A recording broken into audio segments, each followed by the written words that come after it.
Howdy. This is a Porsche 996 window regulator, and I'm trying to resolve slop in the motor. So the window isn't dropping as it should. Now the motor's moving, but the window doesn't drop. And I know from reading that this is a common thing. Not enough tension in the cables for the regulator. All right, and that might be the case, but I'm fairly sure in my instance the situation is actually slop in the motor.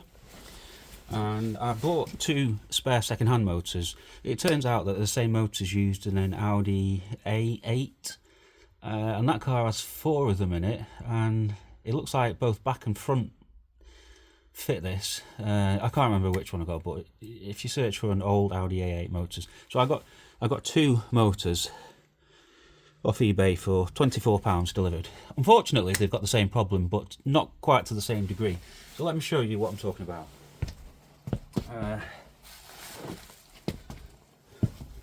The one that you can see disassembled is from the Porsche, and it's possible that the electrics are slightly different. So I would have possibly just taken parts from the, rather than swap the whole motor. I would have just took parts. But here's the Audi one that I had delivered, and as soon as it came, I checked it out, and I could see this degree of slop here. In fact, let me get something that you can actually see turning. One moment.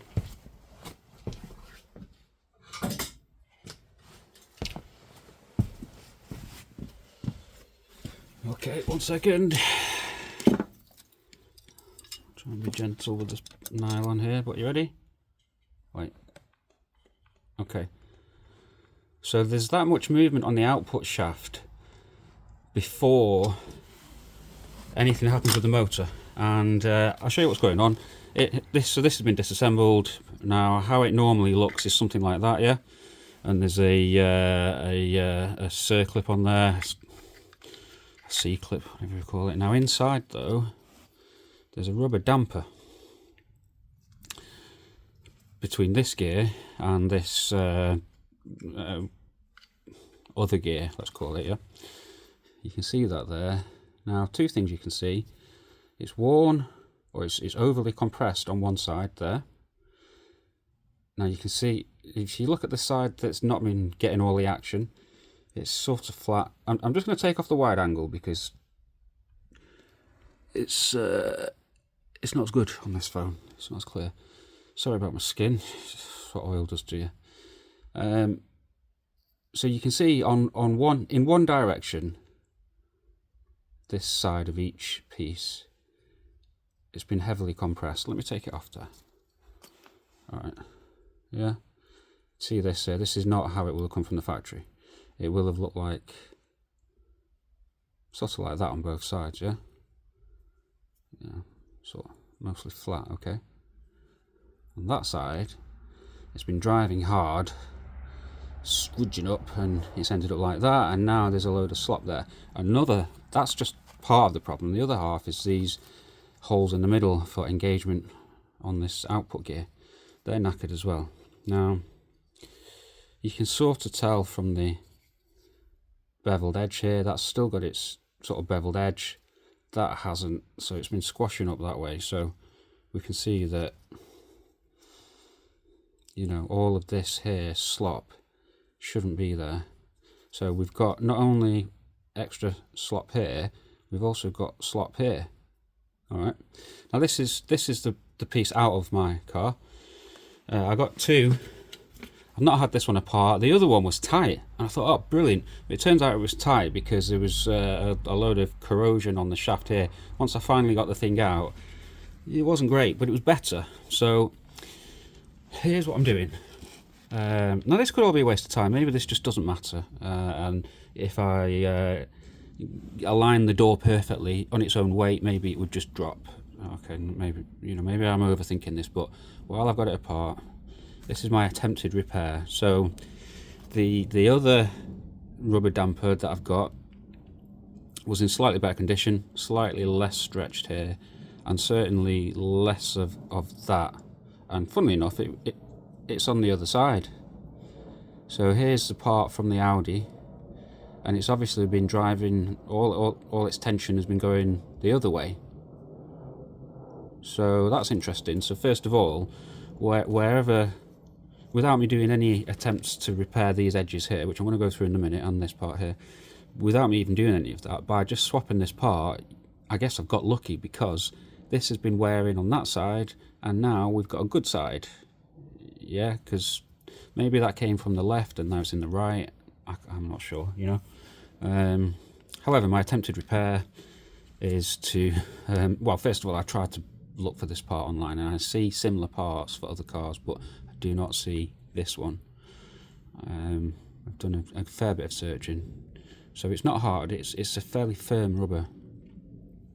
Right, so my attempted repair is hot melt glue. Not to glue it in place or anything, but to act as a filler. So I've, as you can see, that sort of gap that was there on the other side on this one though, unlike there, but basically it's like I've held it here, and I've just filled with hot melt glue. And then here I've done a similar thing, but I've held a piece of backing tape, you know, the stuff off, sticky stuff that stuff doesn't stick to, the stuff that you peel off, the waxy backing tape off a roll of double-sided tape, let's say. I just held a little piece of that here on my fingers, filled with hot melt glue, let it cool off, the backing tape peeled off, and I just used a blade to tidy up the edges a bit so that we're not sticking proud. So with all of that done, I'm pretty happy now that that's going to be, you know, it's going to be like new in terms of that problem. Yeah. So it might be that it just didn't matter and I'm overthinking it, but while I've got everything apart, that's what I'm doing. So yeah, I just wanted to share that anyway, because I've not seen any talk of these this slop in these here, and there's tons of it. You can see that there. You know, it's just, you can see it there. So this is my original one. Let me get the other motor that I've taken out. In fact, no, stop that. Let me pull it out. I don't need to get the other motor. I'll show you on this motor. So this was my original one. Alright, it's not my original output shaft, because this is the one that was jammed on, and I've had grips on it. It's knackered that, but this is the amount of slop that I had, and I could see. I was trying to.